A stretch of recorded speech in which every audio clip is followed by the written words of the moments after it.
Uh, what happened was in the morning we had breakfast and then we went out. We used to play tennis and golf. We played cards. The British sector had a lot of actors there that were always putting on performances and shows. We put on Nono Nanette, and we had the Yemen of the Guard, and a lot of operettas, American operettas too.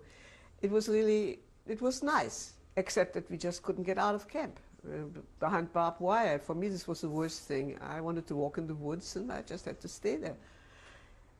And so basically life went on. We had our little parties, and we tried to arrange it and make it as nice as possible.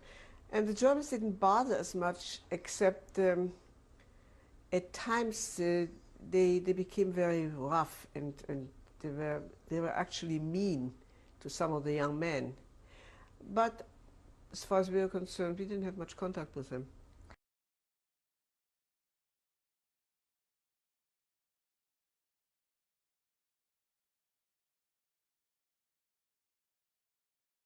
These were the camp authorities in Vittel, the, the major, Nazi major, and the representative, the American representative is Mrs. Corbett in the center, and the British representative, I forgot her name, but they were all having tea together.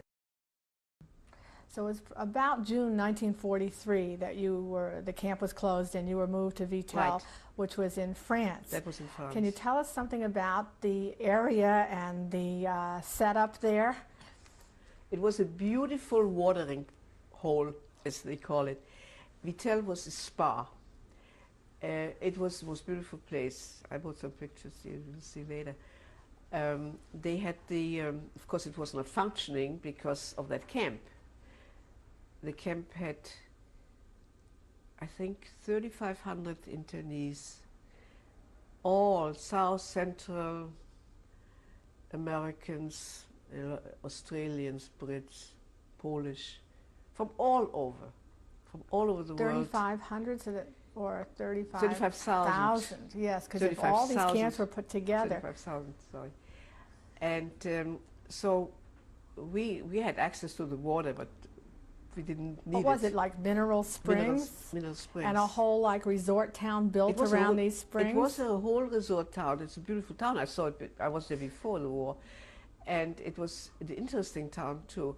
They had a lot of peasants all around the camp. It was up in the woods. Actually, it was hotels that were around the springs. And we had Anglo-American hotels, English camps, French camps, and American camps. They were all separated, but all behind barbed wire. And we were on the grounds. We had tennis courts, we had golf courses there. It was a regular spa. So they surrounded hotels with barbed wire and made it into a camp? Right. That's how they created this camp. Right. So people were staying in hotel rooms. People were staying in hotel rooms. Every hotel had a chef de bloc.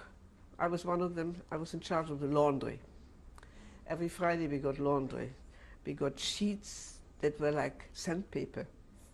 So half of it we returned next time, and half of it we used to make clothes, shorts and stuff like that out of it. And it was run by us.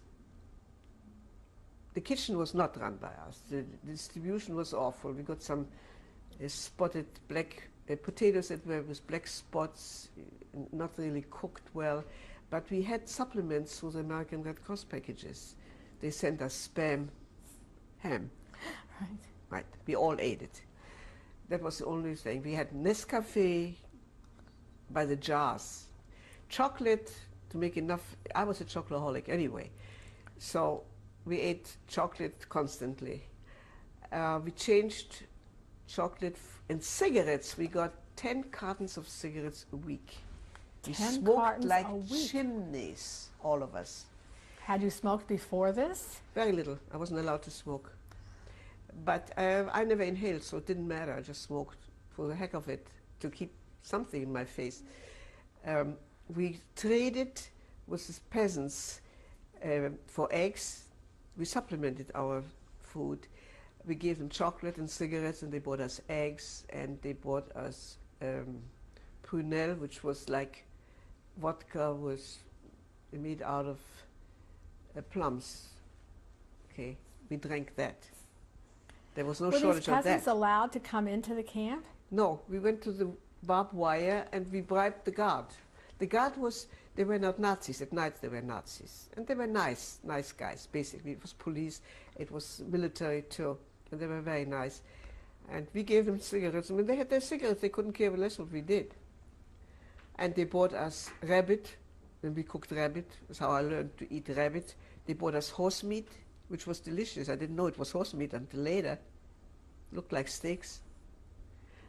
And we traded. Did you cook in your hotel room? Yes, we had burners there. And we had a very funny occurrence. Before Christmas, we had a lot of Polish peasants there. And at that time I spoke Polish. And they liked me because I was very funny at that time.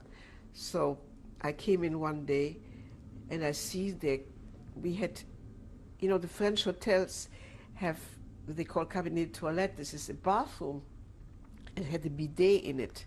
Well, the bidets are used for sanitary reasons. And the Polish peasants didn't know that. They used it, they pulled the plug shut, and they used it to make cake in it. I almost died when I walked in. I see the pastry dough in it. And I said, "What are you doing?" He said, "We're baking cake." And they had stoves there too. And they said, "We bring it to you for Christmas." And they did. Did you eat it? No, not really. But that was one of the funny things that happened. A lot of funny things happened there. I don't remember it all, but that one I remembered. Which hotel were you in? The English? Hotel Nouvelle. It was a French hotel for the Americans. It was for And Americans. mostly Poles living there.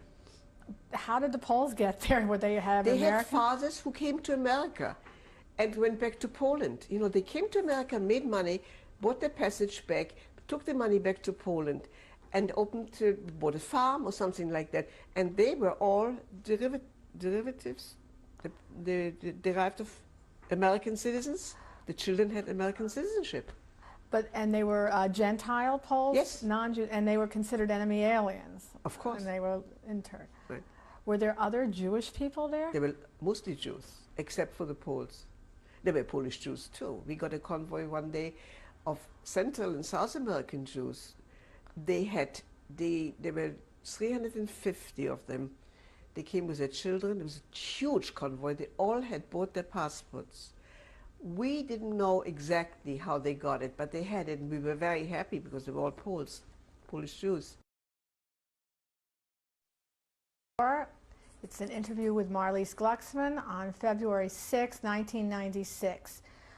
Could you tell us a little more about daily life in Vittel, where you lived, what you did during the day, what your family was doing? Well, we were separated in hotels. Girls were two girls to a room.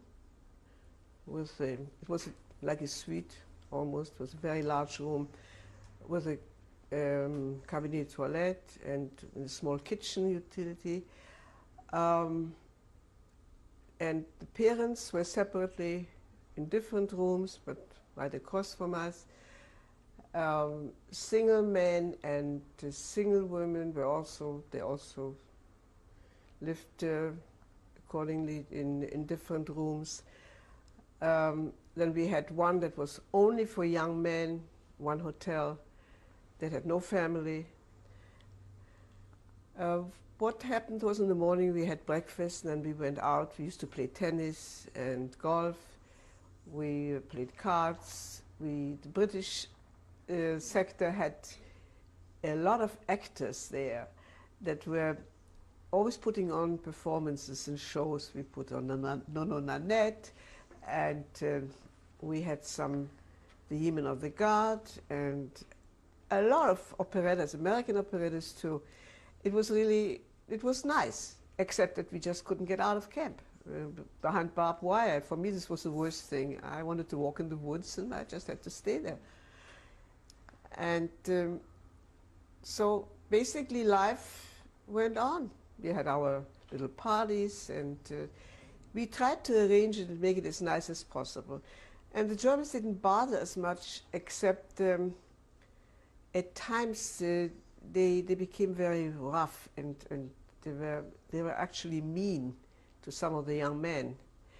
But as far as we were concerned, we didn't have much contact with them. So you were living right across from your parents, and you On the had same floor. a female roommate. Yeah. Did you know her before, or you No. were just put together? No, Charlie was a young lady from Luxembourg, from a very wealthy, nice family. Her parents were Americans, so she became American. She was an American too.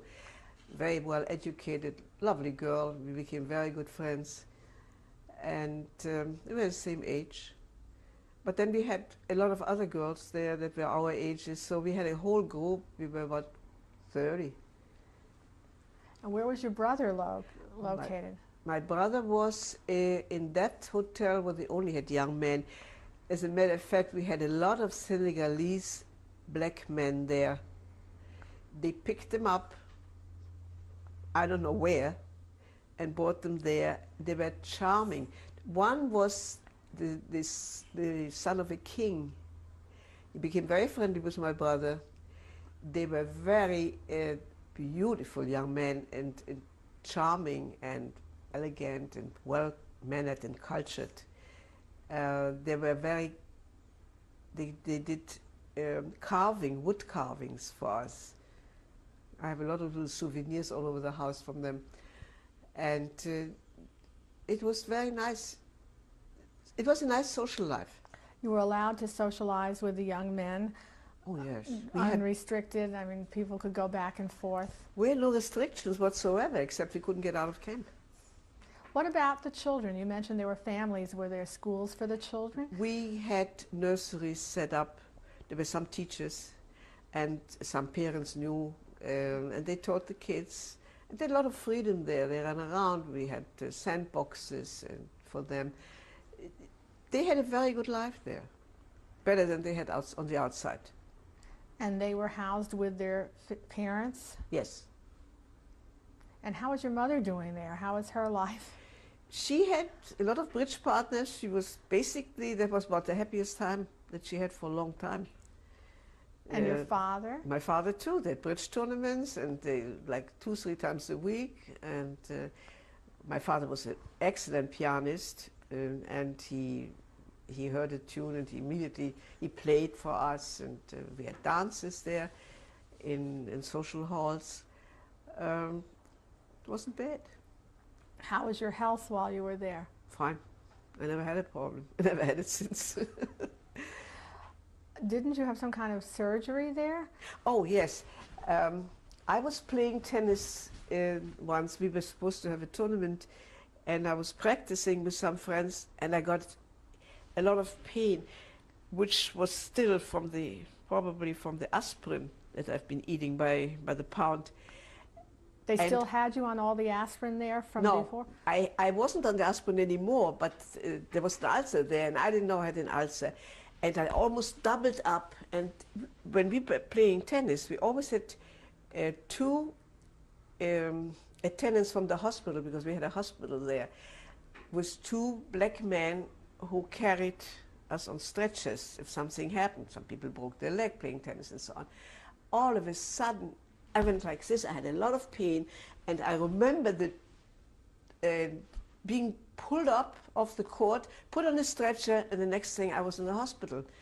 And there was a Nazi doctor there, and that he said she has an appendicitis. We're going to operate immediately. So the next morning they took my appendix out, and the doctor who operated on me was a Dr. Levy, he was a French Jew. And he came, after the surgery, he came in, and he looked like the cat that swallowed the mouse, and he had a little jar, and he says, "Take a look at this. I have your appendix in this jar of alcohol." He said, "It's a perfectly good appendix. We should have never removed it." But the doctor, the German Surgeon General, said it's appendicitis. He said, "I have a different suspicion, but we won't go into it," something like that.